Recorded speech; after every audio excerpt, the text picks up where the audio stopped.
Good morning, everybody. Hope everybody's doing well. Good morning. Mhm. So today we're going to talk about the energy, what's going on in the collective, astrology. And so Pam will go ahead and give us an update of what's going on. Okay, so oh, I hear the echo. Sorry. Um, Astrologically speaking, we're about to have an eclipse on Saturday, and that's pretty exciting. Aries and Libra are fully kind of taking, I would say, the opening of their 1.5 year access alignment.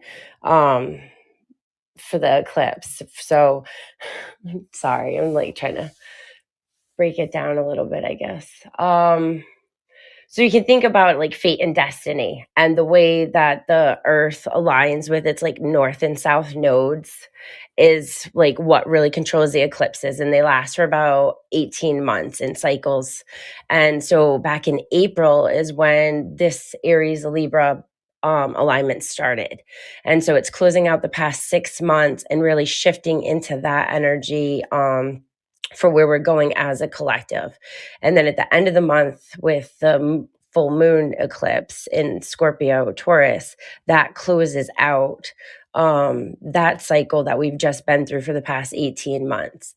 And so, looking at Aries and Libra, it's really right now focusing on relationships and partnerships. Venus controlling love and beauty and finances and just relationships, business partnerships, um and balancing of Libra, the harmony of that. And then you have Aries, which is obviously aggression or passion. So when these things like come together, it's just something that is really, like we were talking about, collaboration. And Venus just spending summer in Leo in a retrograde that she does every 18 months, it was really hitting relationships. And we had talked about that in one of our previous episodes, how it was like a lot of breakups, a lot of relationship things were happening. And so she just moved into Virgo and completed like months in Leo. So that's also going to send a shift. So I guess that's what I really was thinking about and wanted to share with you this morning, Natalie. What does that mean? Like what does it mean when Venus is going in the opposite direction? Not retrograde. What is it called if she's not in retrograde? Normal And grade? no, no, it's direct. The planets are direct. So that means they're Okay. like in their normal speed and energy zone, and they're like having forward motion compared to a retrograde where they appear to be going backwards to a standstill. And it's more like slowing down and reflecting. So now it's like all that we did, and from pretty much July, the very beginning of July, end of June, to now was like retrograde of Venus and that heart of the matter of Leo. Um, so now it's like full steam ahead. Shifts will happen in Virgo, much more Uh, organized and practical. so we're gonna have practical relationships. Yeah. Is it that easy? It's not that easy, is it? Oh. Well, I mean, Virgo, it's all It's about looking all at about their looking at personality traits, traits. their Mhm. energetic traits, right? And seeing how they're in harmony or whatnot. And Virgo's ruled by Mercury. So you got that masculine feminine balance there Oh, very good. I between like that. Venus and Mercury. Yeah. So, I mean, it is about grounding because it's an earth sign, but it's the maiden, right? So it is a practical, like you can think about a young woman just trying to decorate the house and clean and organize the house and, that kind of energy. So if you can come into harmony in relationships with that, absolutely. But it's Oh, also that's really business partnerships, you know what I mean? Like us and what we're doing. And, it's not just romantic friendships and family and like all the relationships. all the relationships. That's probably why I was cleaning yesterday. Yeah, me too. Virgo.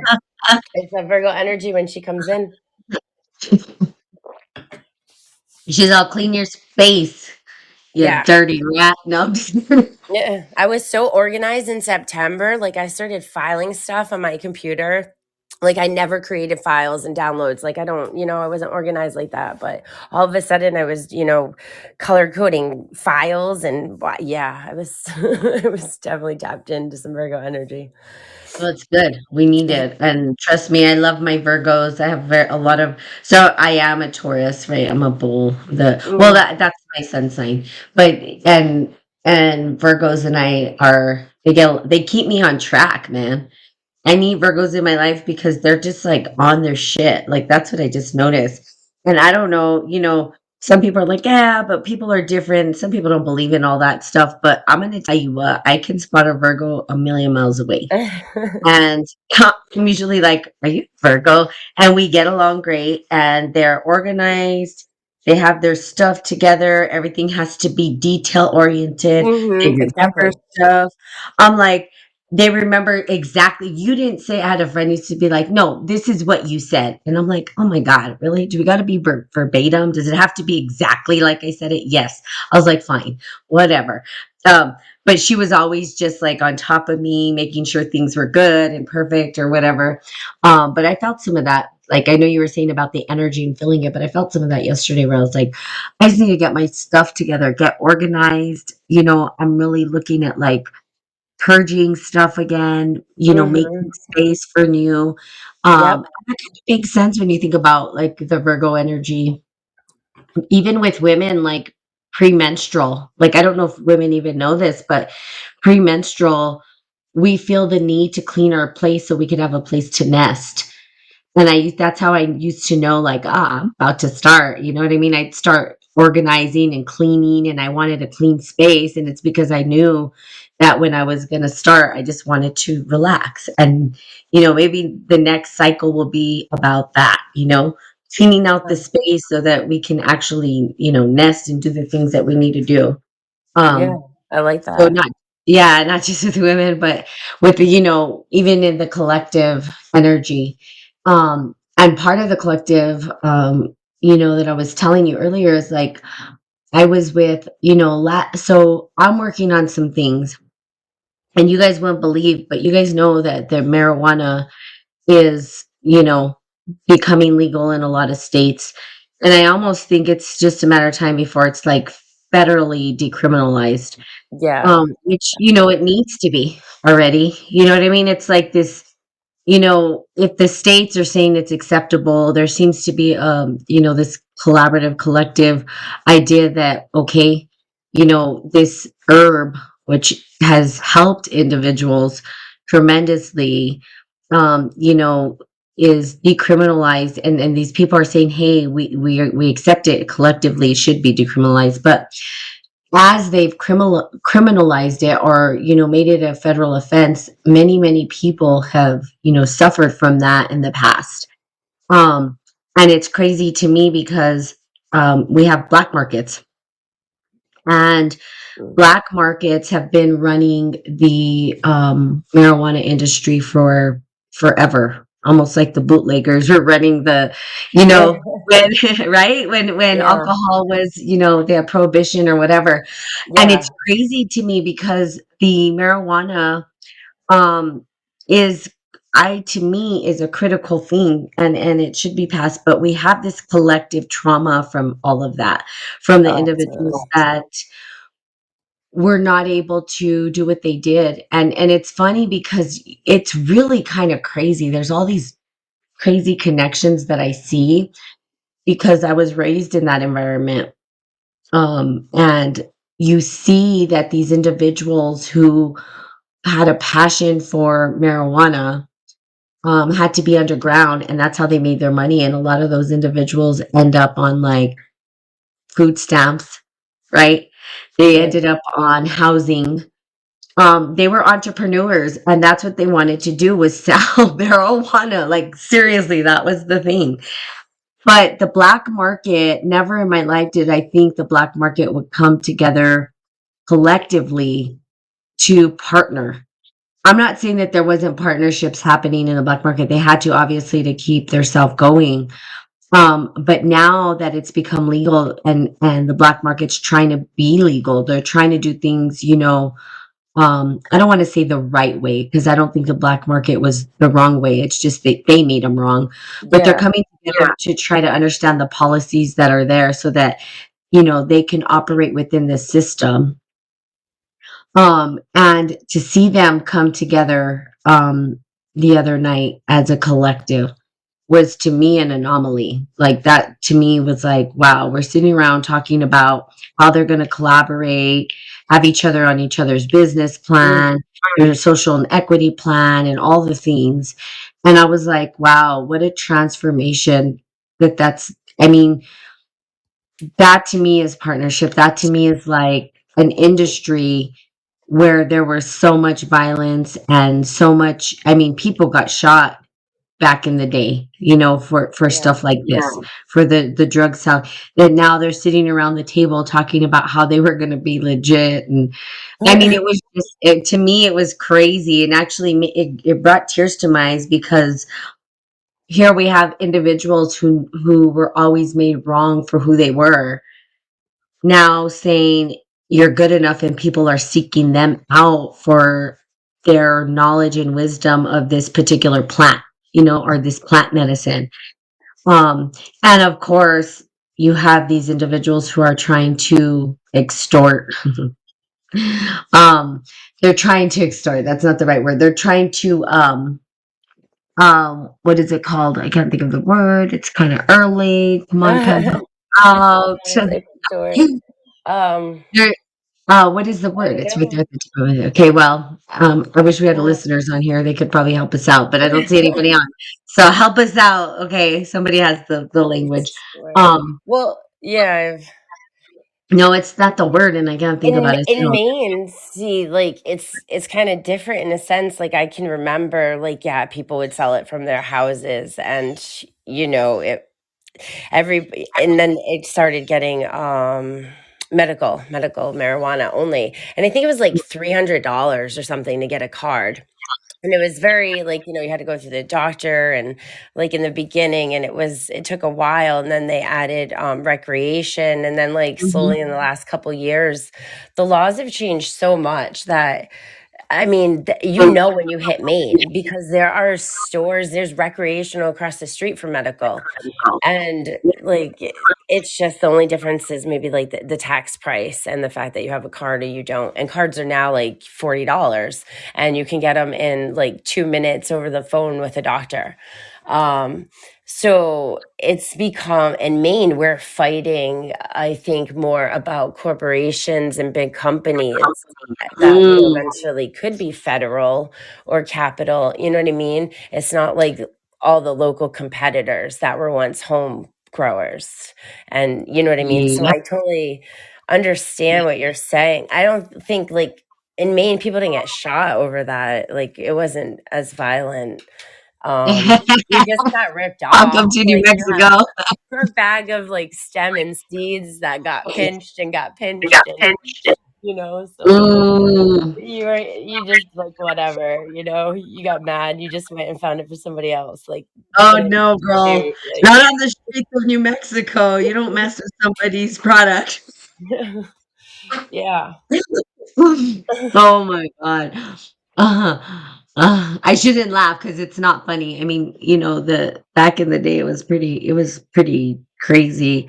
I Yeah. think it's a lot of the historical trauma here too, that we hold collectively. There's a lot of things in New Mexico, a beautiful place, but man, I can tell you, the black market here is it's a scary place.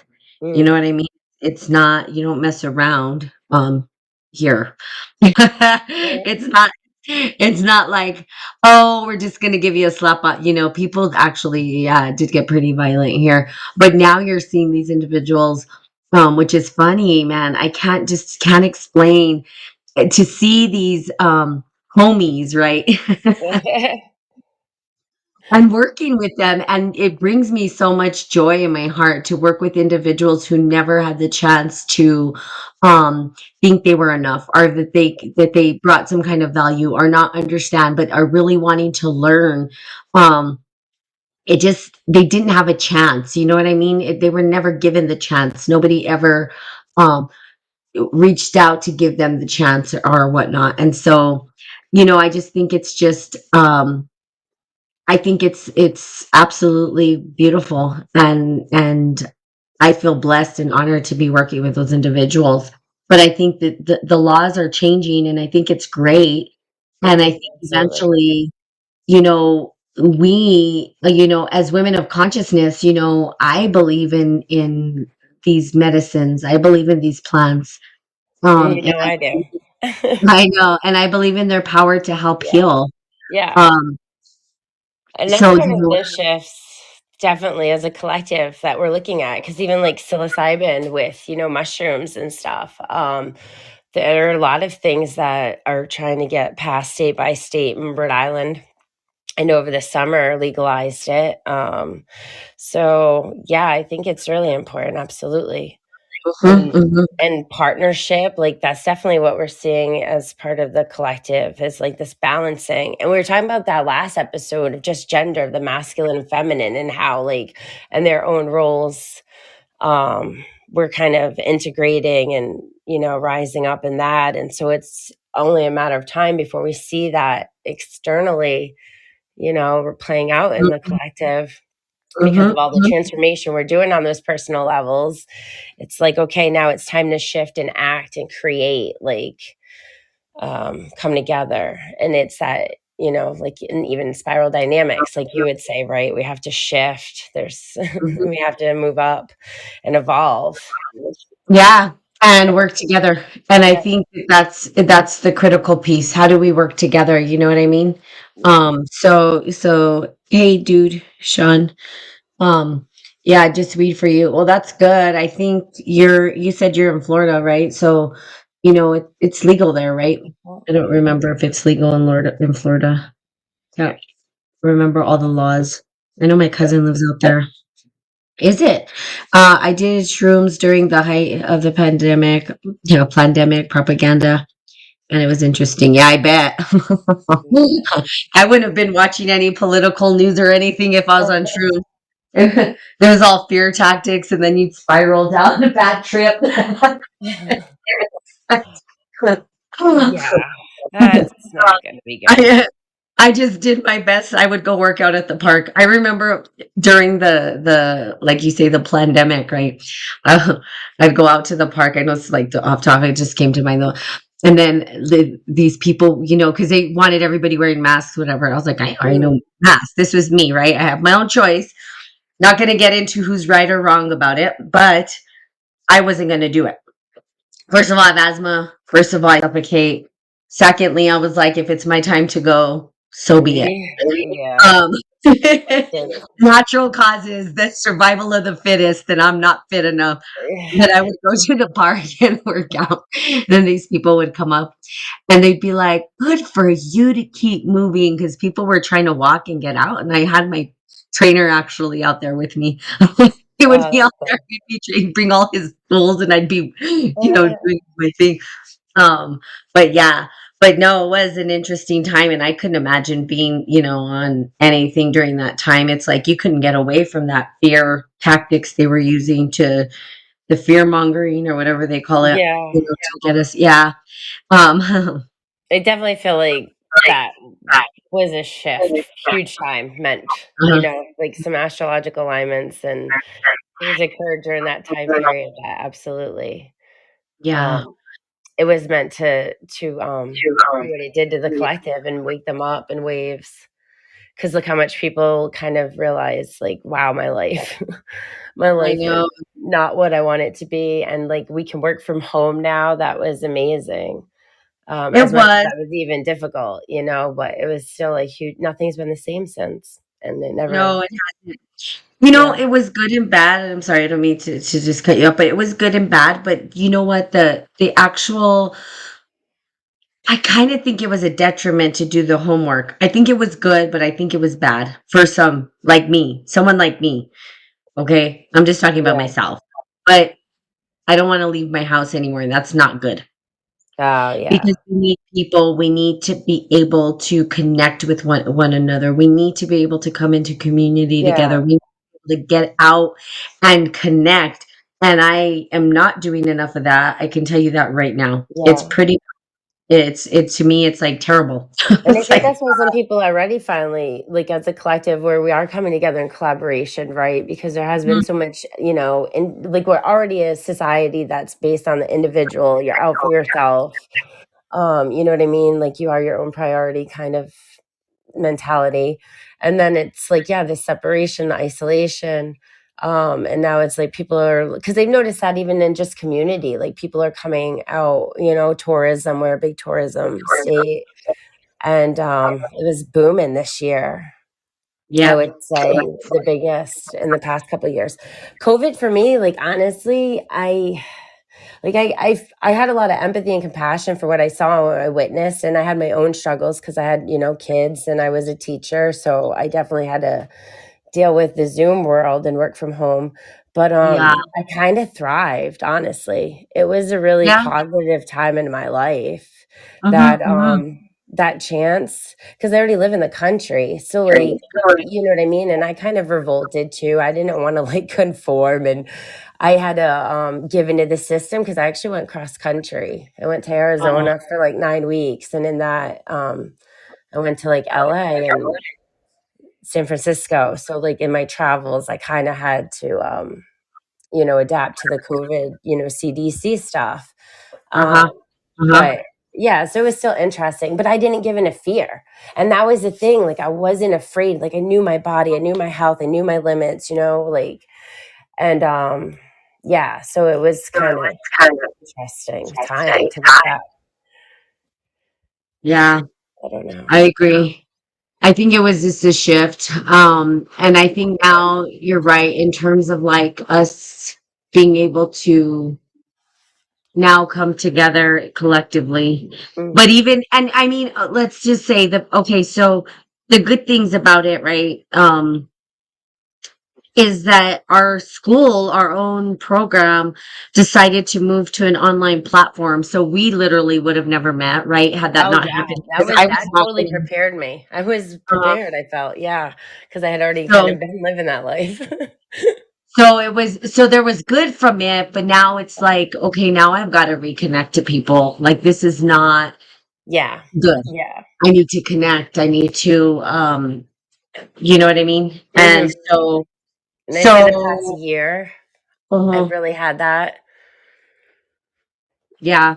Yeah, Yeah. we were like coming It's taken together a with while. people. Yep. Mhm. It's taken a while to manifest out of it. But yeah, I would say as a collective, even I feel like other people are feeling that. Like they're either finding their community and kind of where they're belonging a little bit more after like shifts have taken place. Or I feel like people are definitely walking away, or Mhm. trying, kind of struggling with that attachment and detachment, letting go.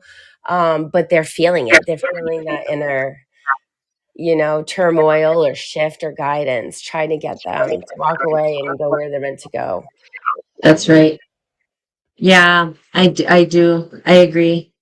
And I'm like, so for now, I feel very, I'm starting to make connections with people and I feel pretty excited about that. So, I Mm. think I call the time, and then we just totally go on what you said about the pandemic. Now we're talking about it. That's funny, but it doesn't matter. I Well, felt like we were in we're an, in the like ripple effect of it, I guess. Realistically, yeah, it did have a because huge cultural uh-huh. impact. Yeah, that we're navigating. Yeah, I feel like we were in an incubation. Mm. Like, that's what I was saying, we're like eggs that are incubating, and like we were Mm. baby chickens that hatched, and now we're just trying to find our way. We're like, Right. following the mama. I don't know who the mama was, but whatever. We were just, hatching out, right? Um, Yeah.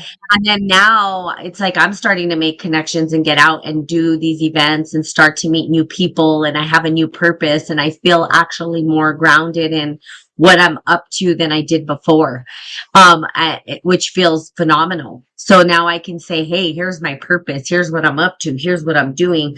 Do you want to be a part Mm. of this? Do you want to support? What do you want to do? Can we collaborate? Can we connect? What does it look like? All that kind of stuff. So partnership definitely, I think, is the next phase of this, where it's like a wave, like you said, where we did need to kind of go underground into the dark night of the soul. Even if they did plan it, who cares? Thank you for planning it, because Yeah. all you did was allow me to get closer to my purpose. And now I'm Yeah. just going to come back stronger for that. So, and that's a good thing, because some people are pissed, and I'm like, well, maybe I wasn't so pissed off. It allowed me to break up dynamics that were suffocating me in ways that I didn't even understand.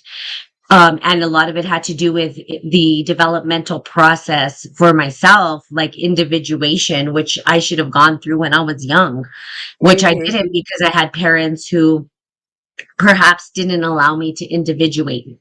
And so what did I do? I had to learn how to do that myself. Yeah. I let go of abusive jobs and relationships. Exactly. So really, they did us a favor. For those who were spiritually awake, this pandemic thing, or whatever you want to call it, was a favor to us, because now what they did is they strengthened the people who were spiritual warriors. They just gave us the strength and fuel we needed. Am I mad at that? It's not really. Right. It's like, I'm coming back stronger. And so Yeah. thank you.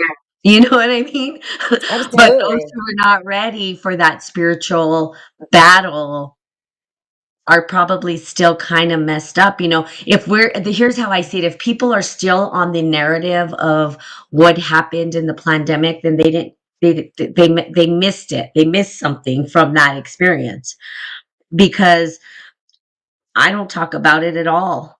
It's not even a thought on my mind. I understand No. I understand the repercussions, or the ripples, like you were talking about. Yeah. Pam, I understand it, but I understand that it made me a stronger person, and that's what I needed in order to do my work. Yeah. Absolutely.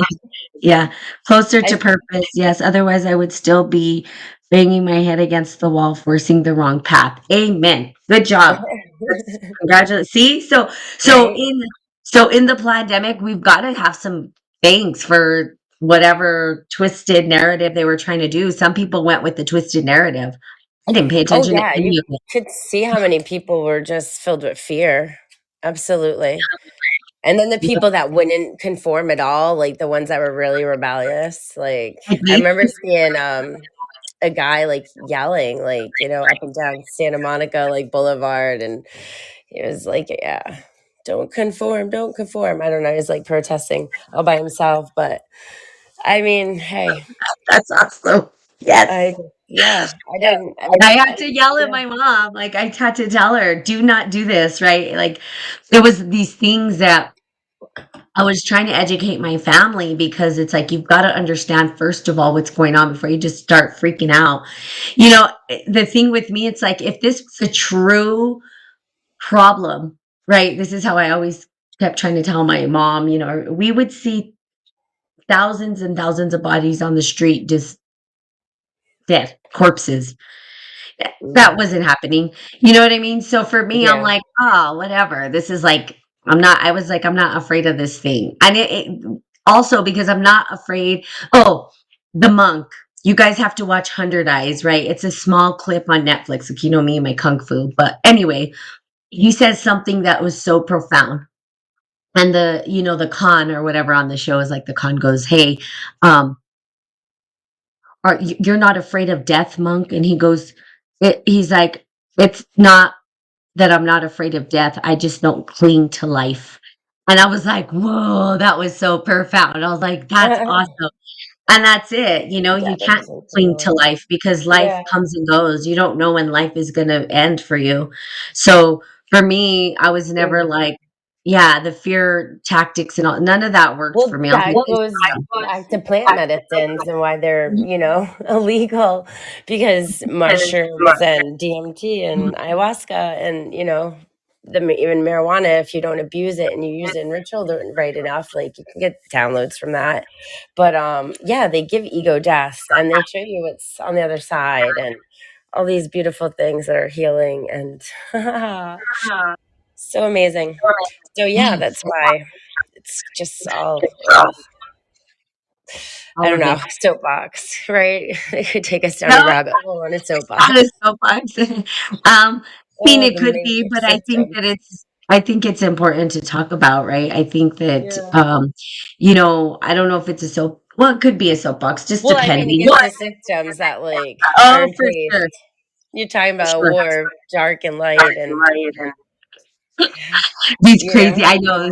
But the energies, I kind of like it from that theme when we're talking about energy shifts, because if Mm, you saw it as a wave, maybe there's like these stages that we went through spiritually through the from post-pandemic or pre-pandemic, uh pandemic to post-pandemic to post-pandemic, right? Like, mhm. what were the stages of spiritual evolution through that process? You know what I mean? I think Well, that, there and I was think that's a powerful question to ask. Go ahead. If you absolutely no, as I say, I know there's definitely a lot of trauma. Like the school systems, they saw a lot of obviously loss in education. So it definitely set kids back intellectually, emotional and social, because now a lot of kids are struggling with the online home learning. So mm, culturally, like you're talking about a post wave, like mhm, the is psychologically, like we're doing aftermath, like damage care control with our youth and mm, trying to reintegrate, that my son, fourth grade. This is his second full like school year because I ended up homeschooling him in second grade. But it took up until third and fourth grade for him to have two kind of normal years because it was all pandemic when he started kindergarten. Um, gosh, I know the yeah, kiddos. That's and so that okay. So for them, they're the ones who really got the shit end of it, right? yeah, Because of that. absolutely. It was a huge shift and impact and shock. Like my older son that was in I think fourth grade, fourth and fifth, he went through it. Or, yeah. Oh, so much frustration, like because he couldn't be with his friends and just the Zoom Mhm. stuff. Like we made it work, but yeah, it was. And then they're just in front of electronics all day, and they're giving them computers now at ages that they weren't getting them before. So it was a lot. It's a lot of shifts.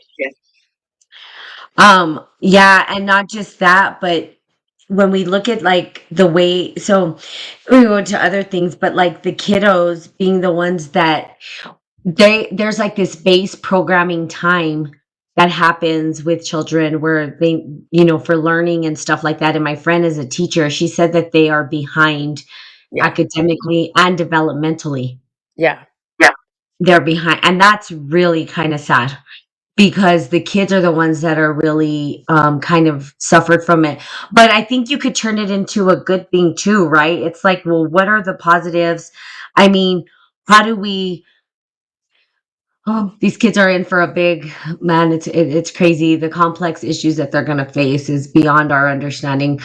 But how do we prepare them for what's to come, right? Still, even in the midst of all this, right? Even in the midst of the craziness that they put us through. I don't know. It's a whole crazy Yeah. spiral whirlwind, right?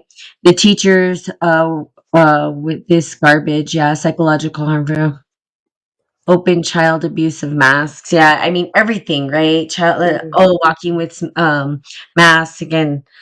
Um you could tell that some adults liked masks because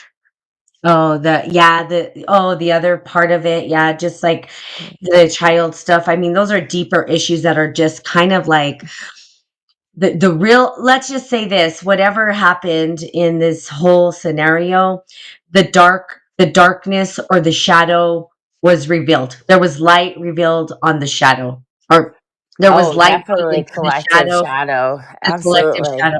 And Yeah. and in a way, it was good because Mm. it gave that awareness to individuals who didn't understand this stuff was happening, which right, I was aware of all this child stuff and everything a long time ago because I do research, I read, I'm constantly looking at stuff. I was doing the sex trafficking stuff ages ago and doing research on it before it was, I don't want to say popularized, but before a It lot the was mass awareness.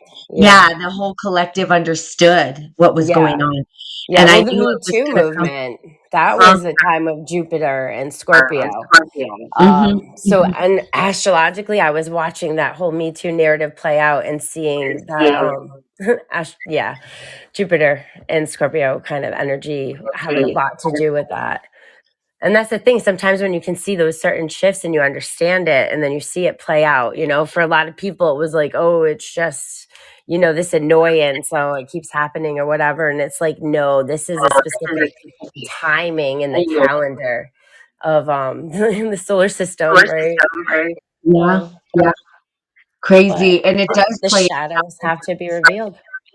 they do, and I think the collective shadow is a lot scarier than people thought, Oh yeah. or wanted to Oh gosh. even to acknowledge or accept. So, Mm-hmm. yes, there was but is it important that we see it? Yes. Is it important that we know it's there? Yes. We could be mad at it. We can, persecute it. We can nail it to the cross, but the reality is that that collective is part of us. Mm-hmm. And there's this interconnection that we don't even understand. It's like, I think it was Dick not Hun or however you say his name, said something like that. And there's like a video where he's like, I am a lover, I am a this, I am a hater, I'm a murderer, I'm a rapist, I'm a this, I'm a that. And he goes through all these things and he's like, collectively we are one and we are like, well, I didn't do that. I'm not the one participating in that. I'm not the one, but it's part of the collective and it impacts us regardless. It's still there. It's still a part of us and it still impacts us. Now, can we mitigate it or can we eradicate it? I don't think that we can eradicate it. I don't think that I would love to believe that we could. I would love to believe that these deep, dark things that surface in us, these shadows, can be eradicated, but I don't think it happens here. I think this is our learning portal where we can learn how to look at these things in the face and love them anyway. And I think all the sages, all the prophets, all of the quote unquote saviors or whatever you want to call them, right? That's what they were trying to say is that you've got to love it anyway. And that's probably one of the hardest thing that is the hardest thing to do on this planet. But we Yeah. can, and I think with the I think with the fighting, right? Like that you're talking about. I like this is just for me. I'm not saying for everybody else, but I love the way of the Shaolin Kung Fu warrior because it's like do no harm but take no shit. I know how to protect myself. But I'm not going to actively go fight. Will I stand up for what I believe is right and correct? Yes, I don't need to fight to do that. I will voice my opinion. Now, if I'm getting attacked by an individual, I am going to protect myself. Then I'm like, you've messed with the wrong person. I have a right to protect myself. I have a right to do what I need to do so that I am not in harm's way or Mm. being hurt by somebody. But will I actively go try to fight somebody? No. But I stand firm in principle. I stand firm in my morals, right? And then I think Yeah. that's what it is right now in society. We're looking for culturally values, morals. We don't have any values that we're standing on. We're shifting into these new value systems. Our Mm. culture is asking for something new. Yeah. And we don't even know what the hell that is at this point. Nobody does. We don't. You know Yeah. that, Pam. Who knows? No one No. knows. Yeah. I Because I just think don't it's even too know. hard to envision the future. Like, you know what I mean? Like, there's too much chaos in a sense. Can't quite Mhm. see it clearly and don't believe it's true, like, attainable. Um, But no, absolutely. I agree. And I was thinking, well, you were talking about the collective shadow and whatnot. Like, obviously, we've talked about being twin flames and energy and all of that stuff. And I feel like for some of my issues and what I've had to face is the collective shadow that I've had to take on and kind of integrate and dissipate. So no, I don't think it'll ever go away, but I do think like we can heal it absolutely, and I think Mhm. we can integrate it and kind of release it. Like we don't have to allow it to impact us, and we can, not be we can be aware without having to be afraid. Yeah, I agree. And I think, healing it, all we can do is heal it within ourselves. And yes, it impacts the collective, right? But no matter what you say, so let's just think of like these people that we call perpetrators, right? Or the people that are out there doing these heinous things. Doesn't matter what you say or do. Doesn't matter what you tell them. Doesn't matter how much you call them this or what names they cannot change until they decide to change for themselves. They cannot heal until they decide to heal themselves. You know what I mean? Until Absolutely. they're ready to face that. But also on the other end of that is, why are they doing these things? Where did they learn? And that's where my compassion comes in. And this is how I'm able to heal from those narratives, because Mm. they were taught that. So it's perpetuated from ages and ages and Right, ages ago. right. Doesn't make it right. Right. It doesn't make it right. Generation to But it also, generation conditioning. they were conditioned in a way to think Yeah. that it is okay. And they justify that. Mm. But deep down, they know it's not okay. So it Yeah. takes somebody brave enough to speak up and say, this shit is not right. I don't know. And that's the same within your own family. Think about how hard it is.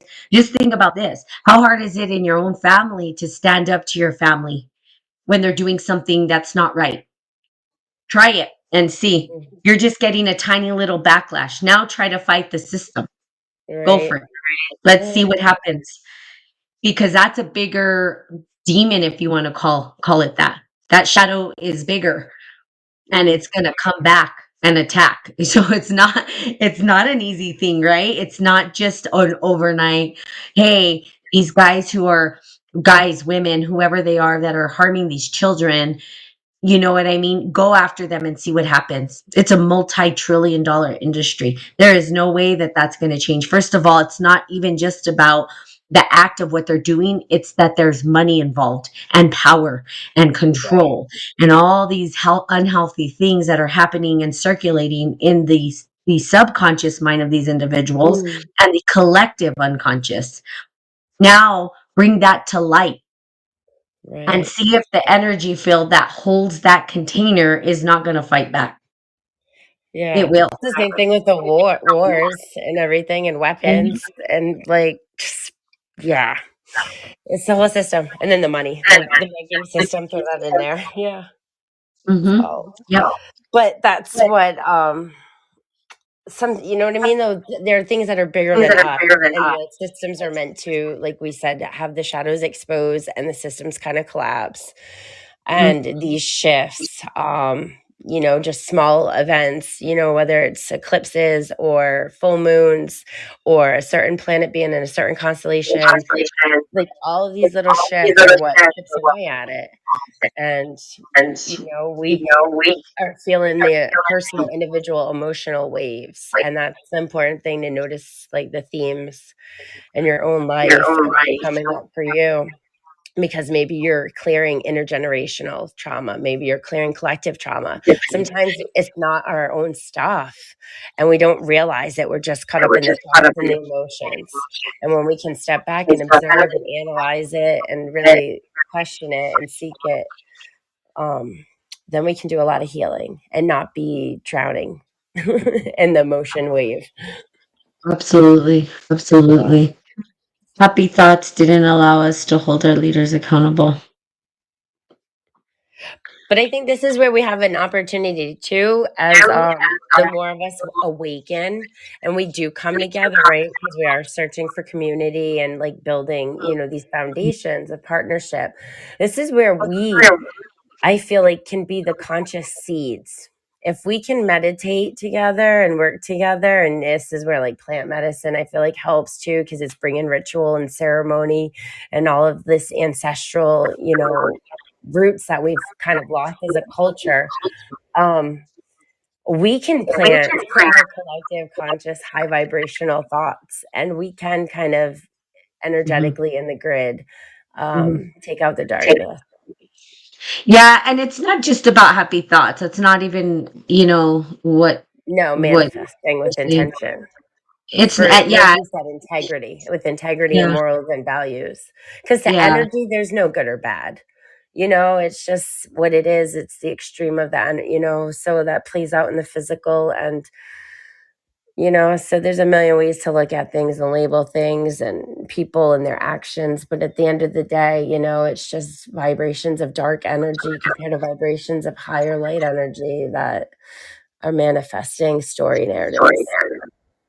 Yeah, and it is, and when we get to the energetic piece, it is, but it's not even about happy thoughts and not holding people accountable. Mm, That you're missing the point completely. That's not at all what I don't think either one of us are trying to say either. There's moral principles and values and that need to be stood upon. And in the face of somebody saying that that's not what they think, I will rise and I will stand and I will say, that's not a happy thought. That's me saying, this is what I believe. If I'm getting attacked, then I will attack back, but I'm not going to attack first. And I think this is the great problem of our culture, right? And I don't even know if the Duchan's still on here because if we just go out and start doing what you said, old schooler, stand up and fight, old schooler, guess what? You become exactly what they want you to become. You're going to war, you're embodying the same war energy that they have. How are you any different? You're actually becoming them. And I'm not saying it's right, wrong, good or bad. You could do, if you feel that that's the best way for you to move through the world, then that's the best way for you to move. I personally don't believe that. Now, do I think humanity can get away from fighting in wars? No, I don't think so. I don't know I mean, historically speaking, we never have. And if you look at nature itself, it's always at war with mm, things. There's always these things going on. There's constant change. You know what I mean? You have animals that, it's for the whole circle of life or whatever. Why yeah. we're going to war, is it for the circle of life? I don't know. But I can tell you right now that no, having happy thoughts is not what we're talking about. Okay. And yes, there are jails and yes, there are ways to hold, but who holds the moral code? Right now we don't even have one. What are our morals? What are our values? And what are our personal values and morals? Do we even know what those are?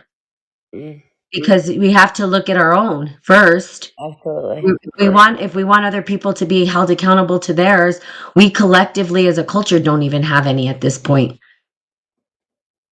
And it's bad, but then I think it starts at the individual home, right? That home piece. Like, how do we at home have our own values within our home, and are we standing on them? Do we sit around the table as a family unit and say, here's what we believe, here are our morals, here are the pillars that we stand on, this is our code of honor? No, but we want to hold other people to these morals and codes and honor. But what are ours? So it starts with us, and these are things people don't want to hear. They don't like to hear it.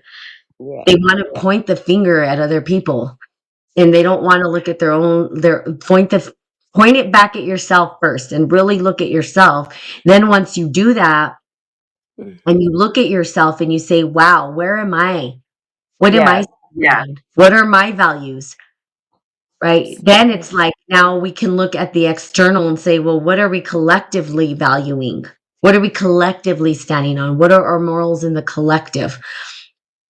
But do we even have it in our homes anymore? I don't even know that we do. We used to have family values. I don't know. Do families sit Well, around and chat, or are they on their damn phone all day?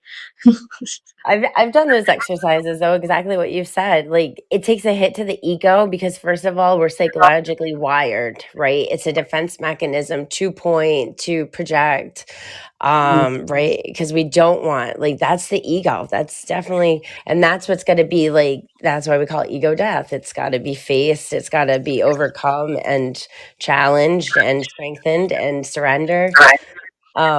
So when you can do that, when you can let your ego just kind of shut up and take the back seat and be more observant to more observative than emotional and defensive, you can sit down and write those questions out. And I've done that so many times at different phases and stages of as I've grown. It's like, what are my values right now? What am I standing for? Like who am because it's you strip yourself down to nothing. Who am I? What do I actually believe in? What was I conditioned? Like, when you can start looking at all of that, like that's where the individuation process, really comes online. right. Yeah. So it's not just about happy thoughts. So if that's what you took away, definitely not what I was saying. So okay, so there you have it. Kind of went all over the place, but we just go where Right. our viewers Well, listen. just So we gotta riding call the this wave. day, but yeah, exactly. So we will see you tomorrow. Have a fabulous week. And yeah, we'll be back on tomorrow. So love you guys. Mean it. Bye. Thank you. Bye.